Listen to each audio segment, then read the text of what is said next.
I found out about the affair on my birthday. Not through a text. Not by catching them in the act. I found out because the hotel accidentally emailed me the reservation confirmation instead of her. Thank you for booking the Haven Suites, Miss Jenna Rains. Your room will be ready at 7 p.m. She told me she had a late strategy meeting. Said the project launch was too important to delay. I didn't argue. I never did. For years, I played the role she wanted. Supportive, simple, forgettable. The kind of man no one looked twice at. She was the ambitious one. The one everyone said deserved better. A marketing star rising through the ranks at Rain Tech Systems while I stagnated in mid-level operations. She never said it outright. She didn't have to. They all assumed I was just lucky to be married to her. Even our kids, Miles and Kayla, had begun treating me like background noise, useful only when needed. But none of them knew the truth. Rain Tech wasn't built by visionaries like Nick Walters, Jenna's boss. It wasn't fueled by Jenna's marketing plans or by corporate investors. It was built by me. Every patent, every strategy, every coded directive running through the veins of that company came from my hands. I founded it, funded it, hid it behind layers of proxies and legal blindfolds, because I never wanted to be seen. Nick was my puppet. I installed him to be the polished face the world trusted. And Jenna? She walked into the company by chance. Or maybe fate. But she stayed because of him. Not me. For 6 years, I watched their connection grow. Business dinners that turned into long drinks.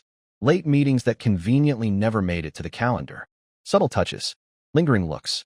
I collected evidence, not because I needed it, but because I wanted to know how deep the betrayal ran. And yet, I did nothing. Until the email.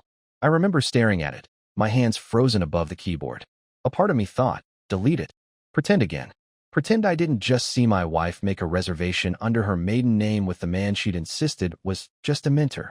But something broke. Not anger. Not grief. Just stillness. Like a quiet breath before a storm. I texted Felix, my only real friend and the only one who knew who I truly was.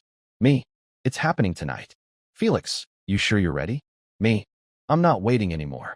I spent the rest of the day preparing. I didn't touch the champagne she'd hidden in the back of the fridge, the one she probably planned to drink with him. I didn't touch the gift I bought for her either.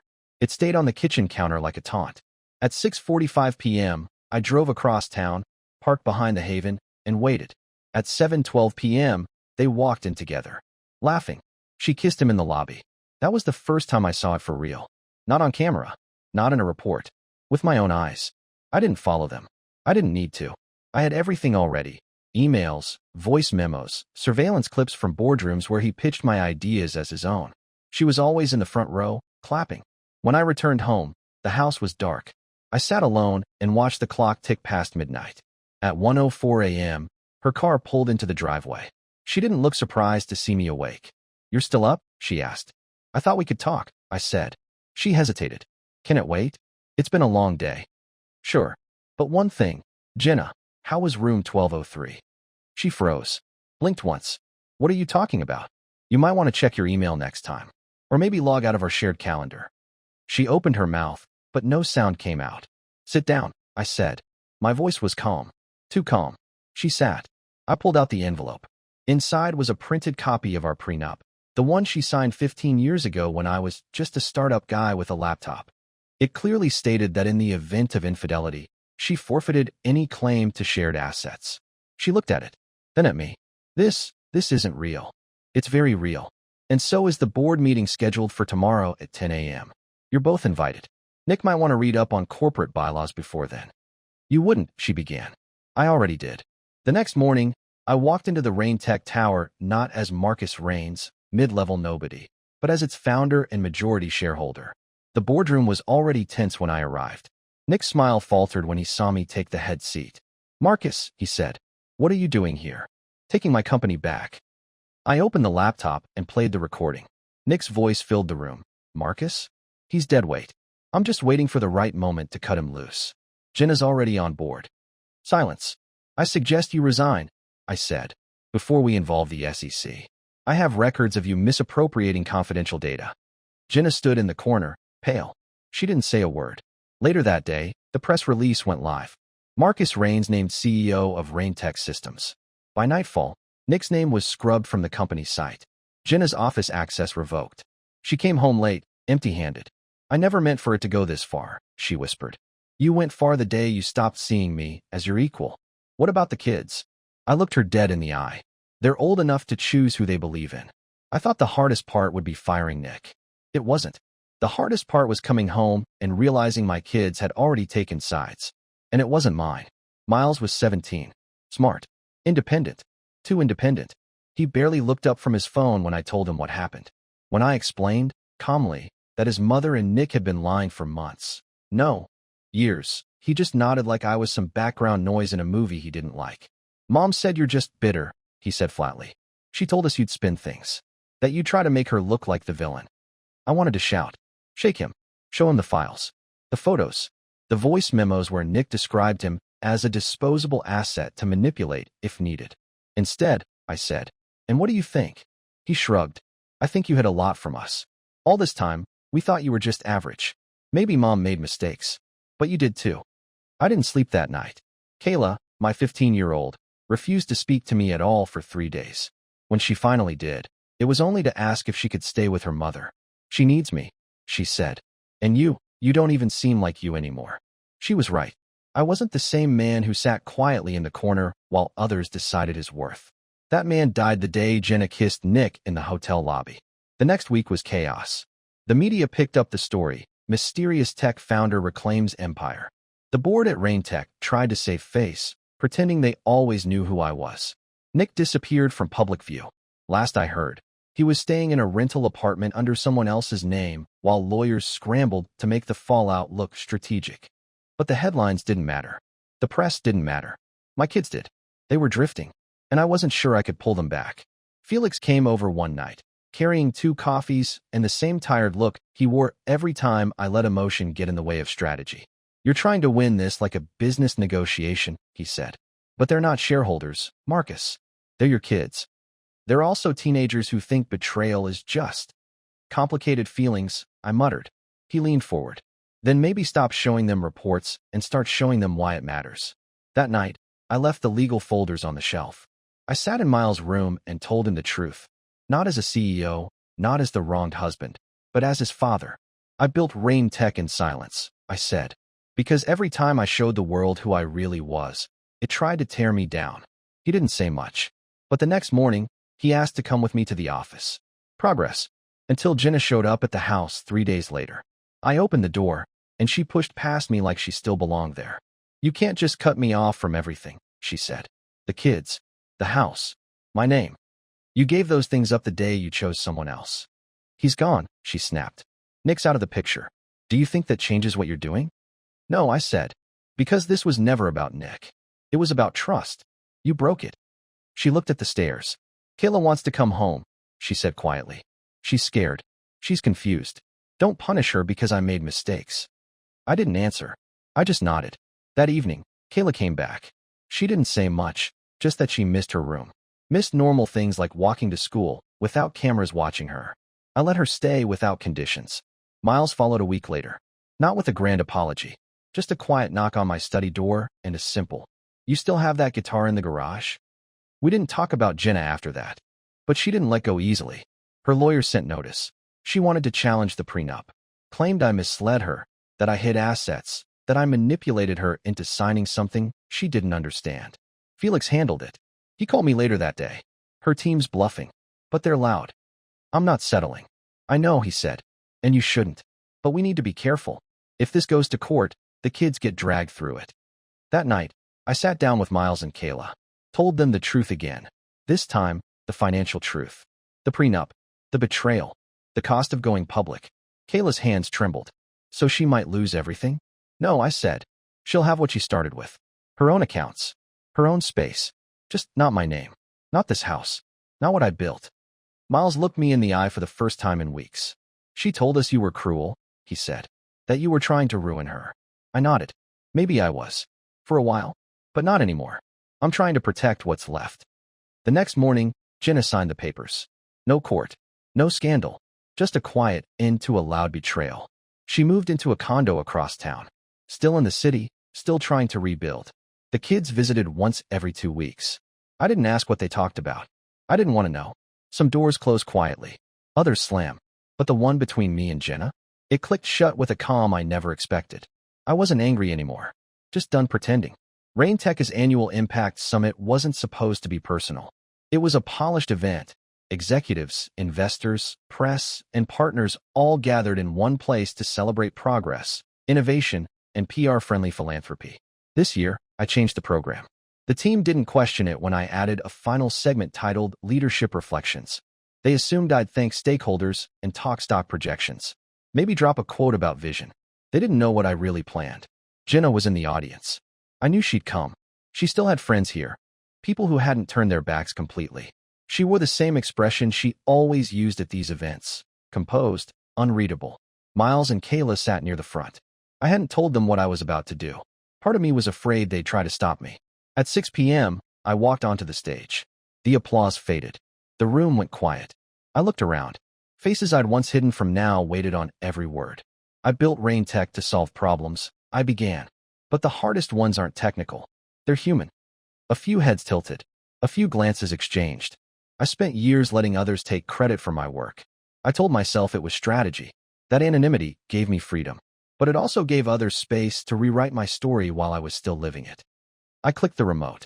Screens behind me lit up with documents, patent filings, legal structures, early funding ledgers, all with my name. You were told this company was founded by visionaries you could see. You were wrong.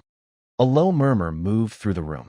Nick's face appeared next, press headlines about his resignation, SEC inquiries, and the failed startups he tried launching since.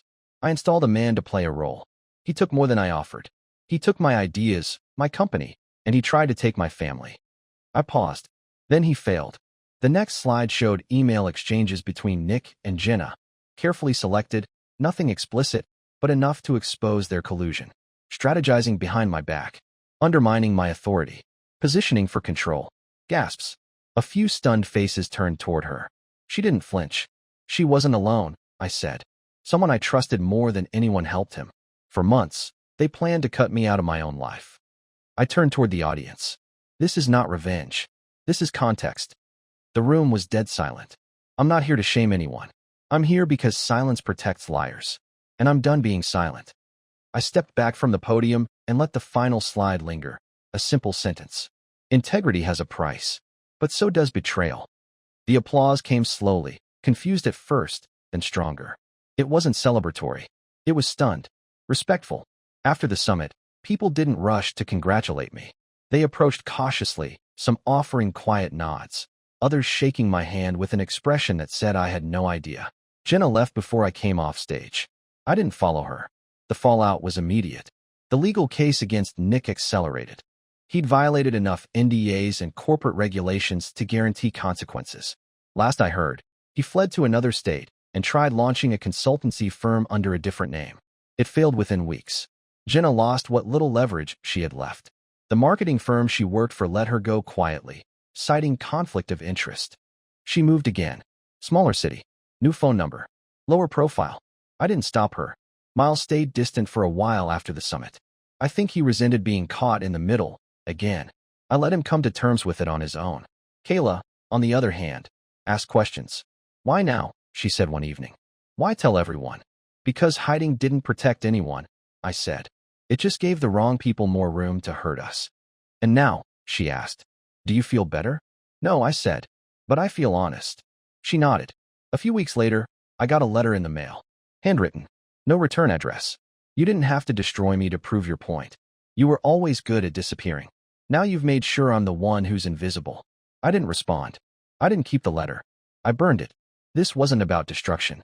It was about survival. About clarity. The company kept growing. New leadership. Transparent governance. Stronger culture. But I stopped letting it define me. I started taking weekends off. Cooked breakfast for the kids. Went hiking. Read more. Smiled more. And one afternoon, I did something I hadn't done in years. I walked into the Raintech lobby with no ID badge, no laptop bag, no briefcase. Just me. The receptionist didn't recognize me. She asked if I had an appointment. I smiled and said no. I'm just visiting something I built. I thought the silence that followed would feel like peace. It didn't. The summit had ended weeks ago, but the weight of it hadn't lifted. People looked at me differently now. Some with respect, others with quiet fear. That was the thing about truth. Once it's out, it changes more than just the narrative. It changes the people inside it. Kayla adjusted. She asked smarter questions, looked at things with sharper eyes. She started writing again, poems, short essays, things I used to see before everything blurred. We talked late into the night sometimes. About trust, about perception, about what it means to stand by someone, even when they don't look like the version you remember. But Miles didn't say much, not even when we were alone. I knew he was still processing, or maybe judging, or both. One Friday, I came home to find him waiting in the driveway, arms crossed, eyes hard. You humiliated her, he said. No greeting, no hesitation. She humiliated herself, I replied. No, he snapped. You stood in front of the world and turned her into a cautionary tale. She did that the moment she decided to destroy everything I built. She's still our mom. She's still the woman who helped someone try to erase me. His voice cracked. You don't forgive anyone, do you? I didn't answer, because he wasn't asking. He was condemning. He stepped back. I'm going to stay with her for a while. I nodded once. Do what you need to. He left the next morning. No bags. Just his phone and a backpack. It felt like losing something I never really had the chance to hold. Felix showed up that afternoon with takeout and that familiar look, the one he used when things got too quiet. He's a kid, he said. 17. He doesn't see what you see. He saw enough to know who betrayed whom. He saw a man expose his own family on a jumbotron. He saw the truth. He saw pain, Marcus. That's what stuck with him. I didn't respond. That night, I went into Miles' room, sat on his bed. The sheets still smelled like his cologne. His desk was a mess. Papers, receipts, a broken headphone cord tangled like a small failure no one had time to fix. I didn't cry. I never cried. But I sat there for a long time, thinking about every missed conversation. Every moment I thought I was protecting them by staying invisible. All I'd really done was leave a gap wide enough for someone like Nick to step in. I wasn't the only one who felt betrayed. I was just the only one who fought back. 3 weeks later, I got a message from Jenna. He's here, but he's not okay. Just thought you should know. No accusation. No request. Just that. I ignored it for a day, maybe 2. Then I called Miles. He didn't pick up. So I called again. Still nothing. I drove to Jenna's apartment on a Monday night. He opened the door himself. He looked tired. Older. Or maybe I just hadn't really looked at him in months. What do you want, he asked. To talk. Too late for that. Probably, I said. But I'm here anyway. He let me in. Not because he wanted to. Just because fighting it would have taken energy he didn't have. Jenna wasn't there. I didn't ask where she was. We sat at the kitchen table. 2 chairs, 1 cracked tile between us. I didn't do it to hurt you, I said. Then why did it feel like that was the point? Because when people lie to you long enough, you forget what fairness looks like. He stared at the wall. You embarrassed her. You embarrassed me. I had to sit at school and hear people talk about my mom like she was a villain in a movie. She was the one who helped rewrite my life without asking. He didn't argue, just said, you didn't just end her career. You ended her. She's still here. She's not the same. Neither am I. A pause. Then he said, you're not better than her, you know. I never said I was. But you act like it. Like truth makes you clean. I leaned back. Exhaled slowly. I act like truth makes me free. That's different. He didn't speak after that. I stood to leave. Before I reached the door, he said, did you ever love her?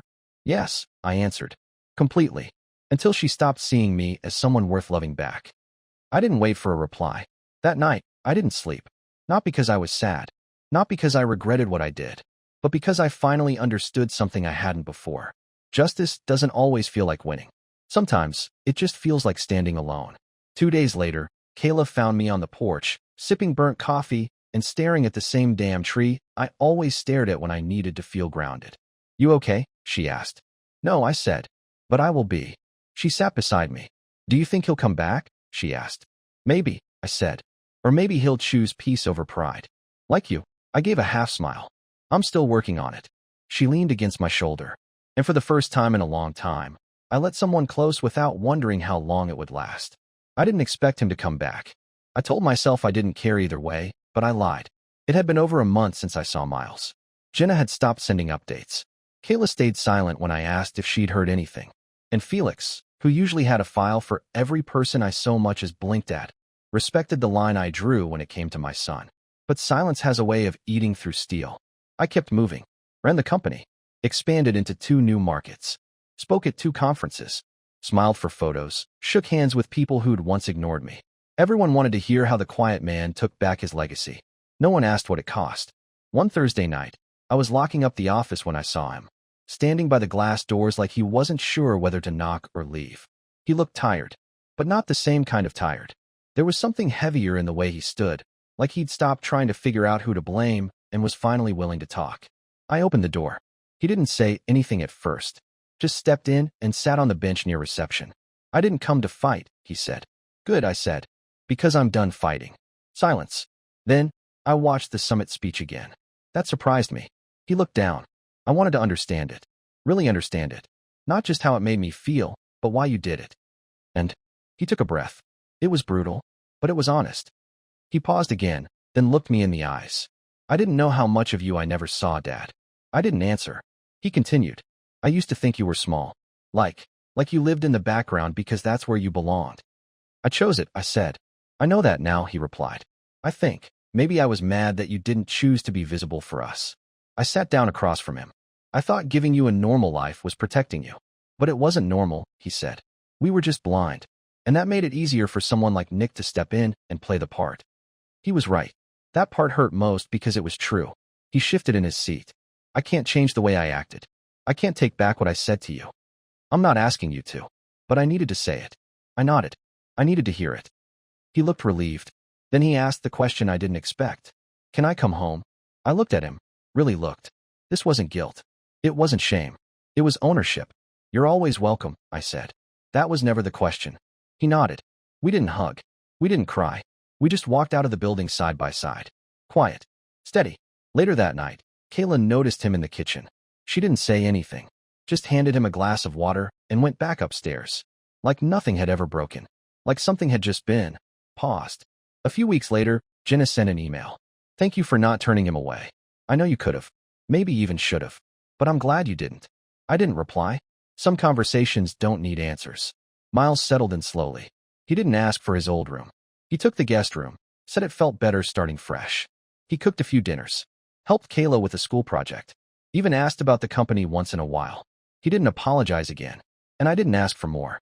One night, he found the box on my desk, the one with the watch my father gave me when I turned 18. He picked it up. "What's this?" I walked over, opened the lid, let him see the inscription. "Time is what you choose to do with it." He read it twice. Was this supposed to be mine? "It still is," I said. He looked at me, unsure. I didn't earn it. Neither did I when he gave it to me. I only learned what it meant years later. He didn't say anything. He just closed the box and placed it back on the shelf. Not yet, but not never. That was enough. People still talk about what happened that year. The business world turned it into a case study. How one man took down his imposter. The Hidden Founders Playbook. I was invited to speak at more events than I could count. I said no to most of them. Truth doesn't need a spotlight once it's known. What mattered wasn't the applause. It was the quiet. The mornings when Kayla sang again. The sound of Miles opening the fridge. The simple, sharp peace of not waiting for the next betrayal. It was knowing I didn't have to pretend anymore. I didn't rebuild my life. I reclaimed it. Not for revenge. Not even for justice. But for me. Because the people who try to erase you, they only win if you let them. And I finally chose to be seen. On my own terms. It's been a year. That's what the calendar says. 12 months since the email. Since the speech. Since the night I looked my children in the eye and told them the life they thought they knew was a version built on silence. A lot changed since then. Rain Tech is bigger, cleaner, stronger. We expanded overseas. Brought in new leadership. I stepped back from day-to-day decisions and gave others the trust one once held close like armor. I still approve strategy. Still sign the critical checks. But I no longer feel the need to hover. I've done my part. Kayla's thriving. She's louder now, in the right way. She's not afraid to call things out when they don't sit right. She started a school club on digital privacy, asked me to speak. I did. Just once. Miles is better. He's not angry anymore. At least not outwardly. He's cautious, measured. Like someone who knows the cost of choosing wrong and doesn't want to repeat the mistake. We talk. We eat dinner. We exist in the same space without needing to label what we're rebuilding. I don't ask about Jenna. But sometimes, when the kids return from weekends at her place, I notice how quiet they are. Not in a fearful way. More like the silence of knowing something ended, but hasn't quite collapsed. She moved again, took a job at a small agency in another city. Not marketing director. Just a project coordinator. Sometimes that's what survival looks like, starting at the bottom of a ladder you once fell from. A few months ago, she emailed me. You got everything, Marcus. The company, the house, the kids. All I'm asking for is a chance to be part of their lives without you blocking it. I replied the same way I always do. They're free to choose. I don't interfere. I meant it. I never told them what to feel about her. I told them what happened. I showed them what was said. And then I let them decide. That's more grace than she ever gave me. But here's the truth I haven't told anyone. I still think about her. Not every day, not even every week. But sometimes, in the space between work and sleep, when everything else is quiet, there she is. Not the woman who lied. Not the one who smiled across the table at my imposter like he was the answer to her frustration. No, I remember the woman who helped me paint the nursery, who stayed up with me when Miles had colic, who once said, "I believe in you," before I believed in myself. That woman's gone, and the version that replaced her, she made her choice. I live with mine. Last weekend, Miles turned 18. We didn't throw a party. He said he didn't want one. Just a quiet dinner, the four of us. Steak. Board games.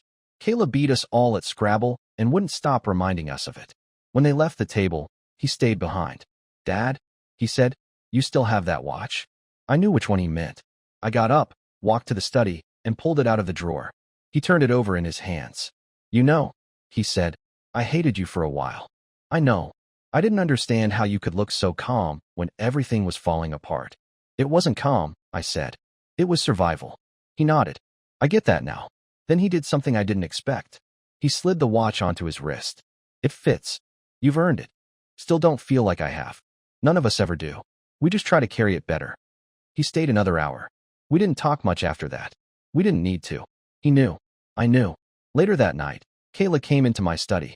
"She's struggling," she said. "Mom." I didn't react. She tries to hide it, but I see it. "Do you feel guilty?" "No," she said. "But I feel something. That means you're still human." She looked at me. "Do you?" I stopped feeling sorry for people who choose destruction over honesty. That's not what I asked. I didn't answer right away. I feel the weight of everything I said, everything I did, and I carry it because it's mine. "Do you miss her?"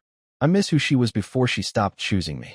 Kayla nodded, then asked the only question that still mattered. "Would you ever forgive her?" I looked at her, my daughter who now spoke like someone who understood consequences better than most adults I know. "I already did," I said. "But forgiveness doesn't mean reunion. It just means I won't let her live in my anger anymore." She didn't say anything else. She didn't need to. A few nights ago, I stood on the rooftop of the Rain Tech Tower. Not for reflection. Not for drama. Just to stand above the city I once tried so hard to stay hidden in. I watched the lights shift. The movement. The noise from traffic far below. And I thought about everything I'd lost. Then everything I'd kept. Then everything I had to become to keep it. They were never equal. That's the thing no one tells you. Justice isn't a clean balance sheet. It's a wound that scabs over just enough for you to move on. But it never looks the same again. And maybe that's okay. Because the point was never to win. It was to survive without losing myself. And I did.